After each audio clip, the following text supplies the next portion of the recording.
Okay, John, now that we're a little bit farther away from the green, we're not chipping the ball anymore. We have an obstacle in front of us, and although we said rule number 3 was pitch the ball only if you have no other choice, clearly here we can't putt or chip the ball if we're going to get the ball over this bunker. So you're going to have to pitch the ball.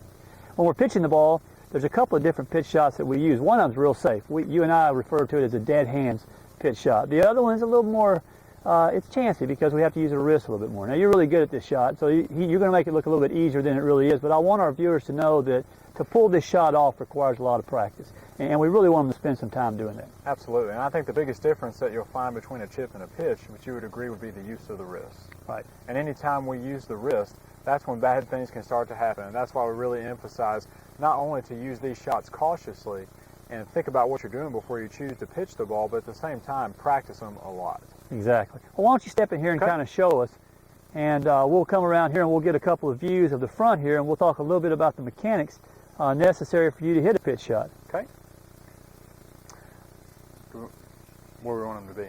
Oh yeah, Dave, you might want to come over here. Yeah. So that you can kind of get the front view. That you'd be able to cut that right there, wouldn't you? Yeah. Okay. All right. All right. So I'm going to start with this. All right. So now you're setting up to a pitch shot. Why don't you talk to us a little bit about the mechanics that are different for pitching the ball versus chipping? Okay, it's a slightly different stance, not a whole lot. You're going to take your same grip as always. You're going to start with your feet together, ball in the middle once again, aim the club face first. And I'll take a small step with my front foot forward and a small step back to give me my open stance.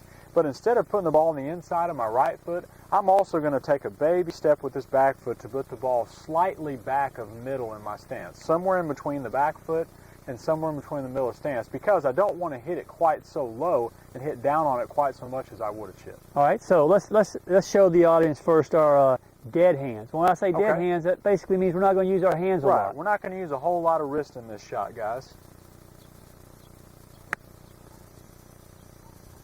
Good shot.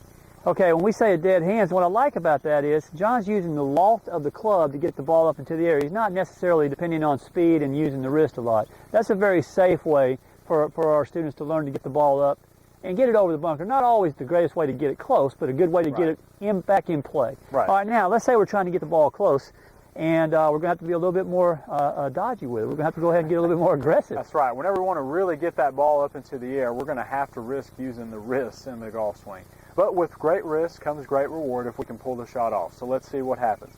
Take a little bit wider stance, let the club swing back a bit farther, and we'll let the wrist fold up, and we'll let the wrist unfold, and we'll get the ball up into the air, and it'll travel somewhere close to the hole, hopefully more times than not. Yeah, that's a pretty good shot, and just, if you would, tell the audience for sure that I taught you how to hit that golf shot. Mostly. Mostly, okay. All right, excellent. Now let's go ahead and move on to what happens if we don't get the ball over this bunker. Well, this is a sand trap here. So unfortunately, just to do a quick demonstration here, because we've all done it before, we found ourselves in a situation where we're trying to clear the bunker, and we make this beautiful swing, and best laid plans of mice and men don't quite work out, and before you know it, we find ourselves in the bunker. The little deceleration shot. A little bit nervous, or we catch it a little heavy, and we just have a bad lie sometimes, and we don't pull the shot off.